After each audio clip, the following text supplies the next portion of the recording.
بسم الله الرحمن الرحيم تبارك الذي بيده الملك وهو على كل شيء قدير الذي خلق الموت والحياة ليبلوكم أيكم أحسن عملا وهو العزيز الغفور الذي خلق 7 سماوات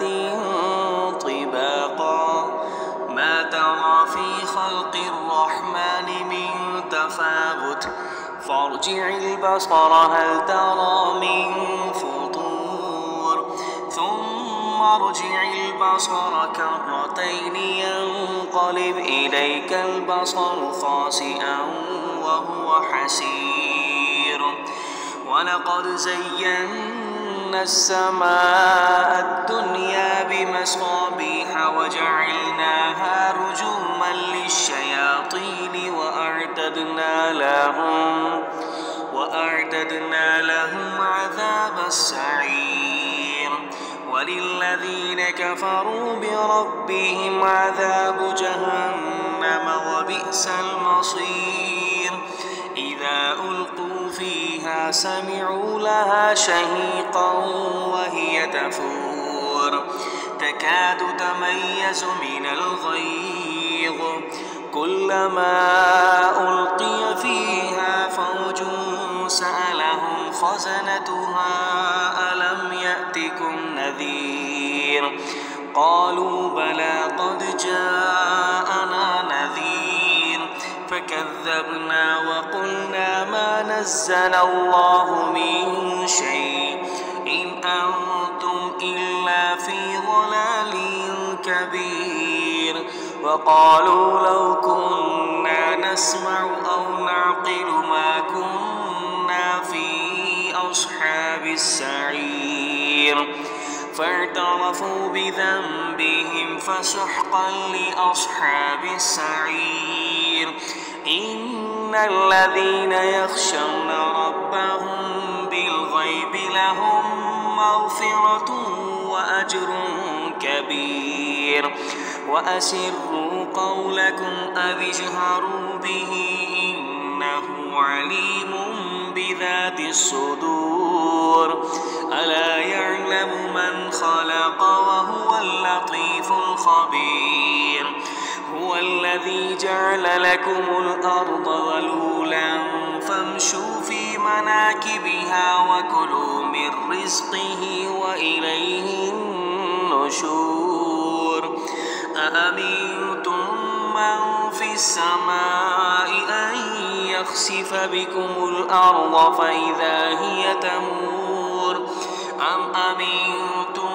من في السماء أن يرسل عليكم حاصبا فستعلمون كيف نذير ولقد كذب الذين من قبلهم فكيف كان نكير أولم يروا إلى الطير فوقهم صافات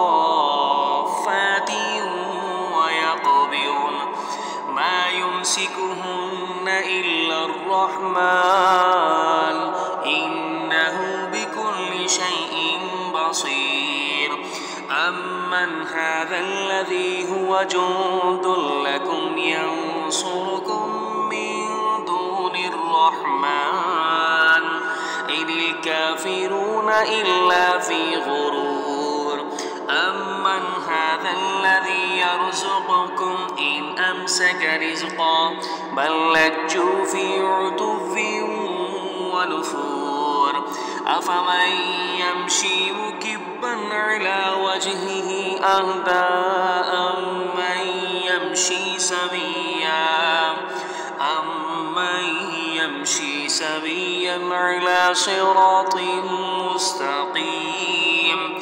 قل هو الذي أنشأكم وجعل لكم السمع والأبصار والأفئدة قليلا ما تشكرون قل هو الذي ذرأكم في الأرض وإليه تحشرون ويقولون متى هذا الوعد إن كنتم صادقين إنما العلم عند الله وإنما أنا نذير مبين فلما رأوه زلفة سيئت وجوه الذين كفروا وقيل هذا الذي كنتم به تدعون قل أرأيتم إن أهلكني الله ومن معي أو رحمنا فمن يجير الكافرين من عذاب أليم قل هو الرحمن آمنا به وعليه توكلنا فستعلمون من هو في ضلال مبين قل أرأيتم إن أصبح ماؤكم غورا فمن يأتيكم بماء